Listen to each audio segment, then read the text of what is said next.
Bonjour à toi cher spectateur, possesseur de Brandon Cronenberg. Honnêtement, lorsque j'ai découvert le film, je me suis dit, allez, pareil ce que vous voulez, on ne verra jamais le film en France. Parce que le précédent long métrage de Brandon Cronenberg, tout le monde y croyait, et le film a fait un bide. Il a eu des critiques plus que mitigées, que ce soit en termes de spectateurs ou en termes de presse.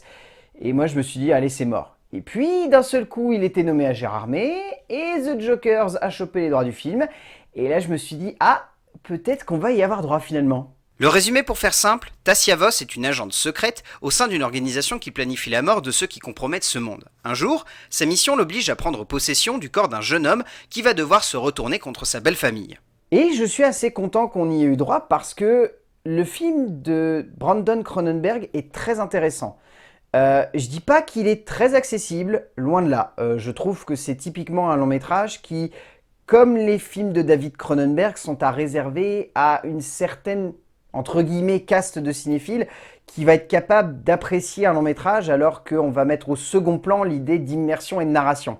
Parce que clairement, le long métrage de Brandon Cronenberg, même s'il s'accroche quand même, on va dire, à des mécaniques de cinéma un peu plus classiques, le film part dans beaucoup de directions et cherche beaucoup plus à exploiter un aspect presque expérimental et planant finalement de la manière avec laquelle on peut concevoir une histoire de cinéma, plutôt que d'aller dans des retranchements un peu plus classiques, comme les retranchements dans lesquels David Cronenberg cherche à s'accrocher depuis maintenant quelques films, comme Cosmopolis ou Maps to the Stars, qui sont vraiment des films qui, en termes de narration, sont un petit peu plus ancrés dans quelque chose de classique. Là, Possessor est clairement un film qui est très ambitieux, peut-être un petit peu trop ambitieux d'ailleurs par instant, mais qui a une ambiance, a une véritable esthétique qui prend totalement aux tripes, a une idée claire en termes de mise en scène que le cinéaste arrive à amener dans des directions que je trouve assez fascinantes, et a surtout des thématiques et des sujets qu'il a envie de traiter avec le plus d'objectivité possible, tout en les emmenant dans des retranchements où il va en faire quelque chose de très personnel. Et rien que pour ça, je trouve le film extrêmement flou par instant, mais également terriblement prenant. Être énigmatique est souvent une bonne chose pour un auteur, car cela lui permet de mettre en place rapidement une promesse au spectateur, celle de l'embarquer dans une aventure où il ne sera pas simplement mis dans une situation étrange, mais où littéralement il devra se perdre corps et âme au sein de son travail. Brandon Cronenberg a déjà essayé cela, il y a maintenant 8 ans, avec son premier long métrage, ayant peu convaincu, mais son retour à la caméra avec ce projet passionnant lui permet d'obtenir une reconnaissance aujourd'hui auprès d'un public qui le prenait un peu trop comme le fils d'eux, mais qui trouve enfin une reconnaissance et une filiation évidente avec son père, qui ne l'accroche pourtant pas au style de celui-ci. En termes d'écriture, Brandon Cronenberg, ça se voit qu'il a envie d'explorer le plus possible la psyché de son personnage principal. Le but primaire de l'œuvre est de questionner la place d'une hôte dans un corps qui n'est pas le sien. Qu'à partir de là, il y a beaucoup de thématiques qui reviennent en tête. Il y a évidemment du Freud, et on le verra ensuite, Freud est très présent dans l'écriture de Brandon Cronenberg, mais il y a également tout simplement cette envie de questionner l'idée de ce qu'on peut faire, ce qu'on doit faire et ce qu'on veut faire.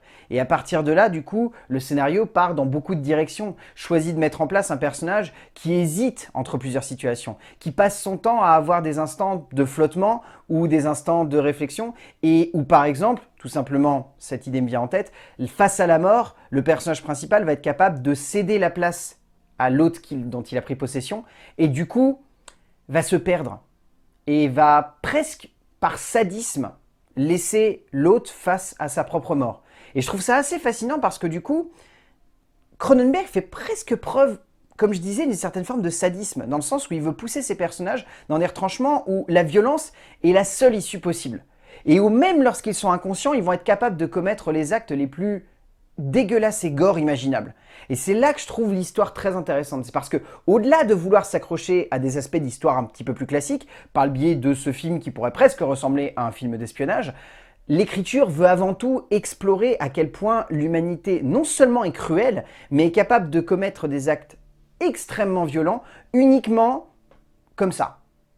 Et c'est assez fascinant, en même temps glaçant, mais ça permet du coup à l'écriture d'avoir quelque chose qui s'étoffe au fur et à mesure que ça avance. Et là, on ne pourra pas dire que le film de Cronenberg, comme antiviral, que moi personnellement j'aime beaucoup d'ailleurs, est un petit peu flou dans ces thématiques. Ça n'est clairement pas le cas. Possessor est très clair dans ces thématiques. Ça risque d'avoir du mal à toucher tout le monde, mais en même temps, la violence ne peut clairement pas toucher tout le monde. Ça va affecter certains, ça va révulser d'autres, mais en tout cas, ça a le mérite de poser des questions aux spectateurs. Très influencé par une approche très freudienne du corps et de l'envie, le travail de Cronenberg réside ici simplement, voire même uniquement, dans une mise en perspective de la trilogie du désir et de la fascination de Freud, pour mettre en perspective un personnage enfermé et dirigé par un système.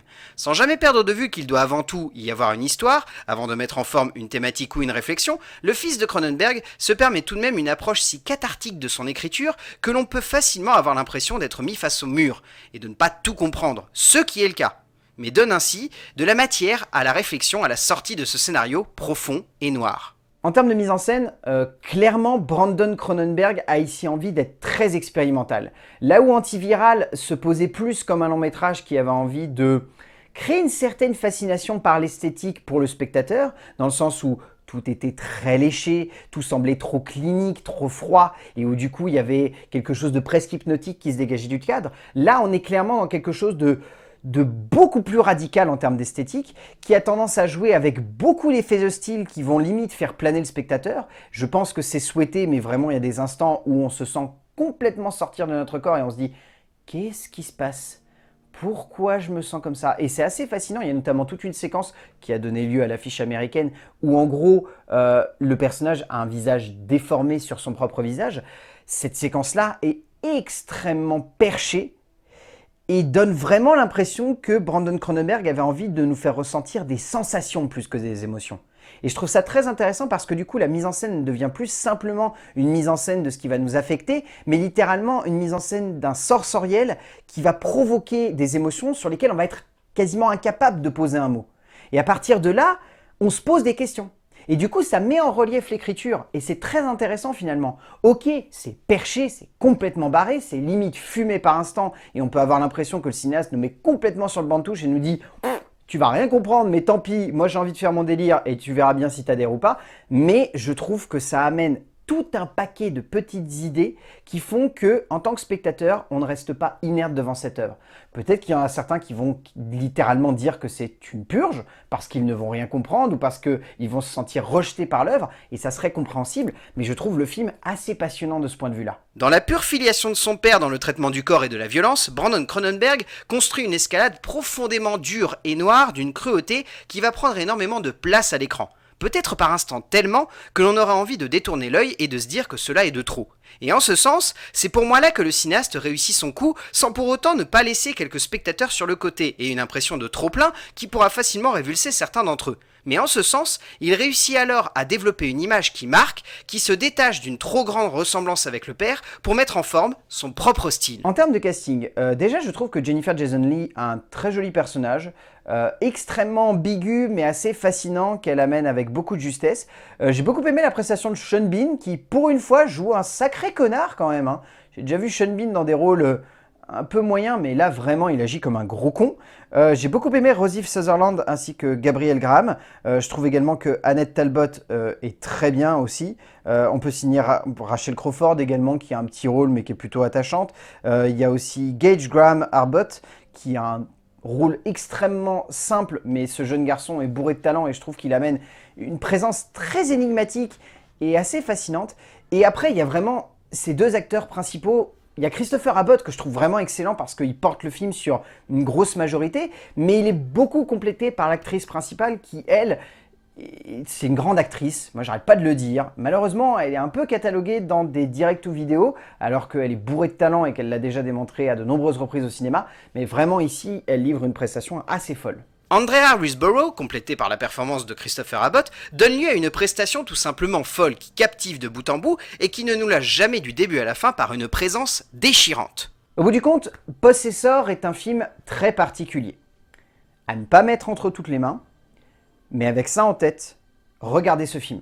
Vraiment, c'est une œuvre fascinante. Je trouve qu'il y a des côtés expérimentaux, perchés et fumés, mais tout ça s'est mêlé au milieu d'une cohérence d'écriture et de mise en scène qui ne fait que gagner en puissance au fur et à mesure que l'histoire avance.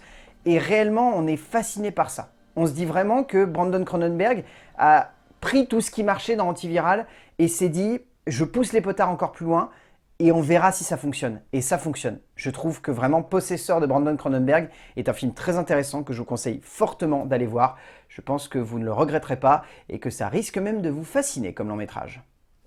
A plus!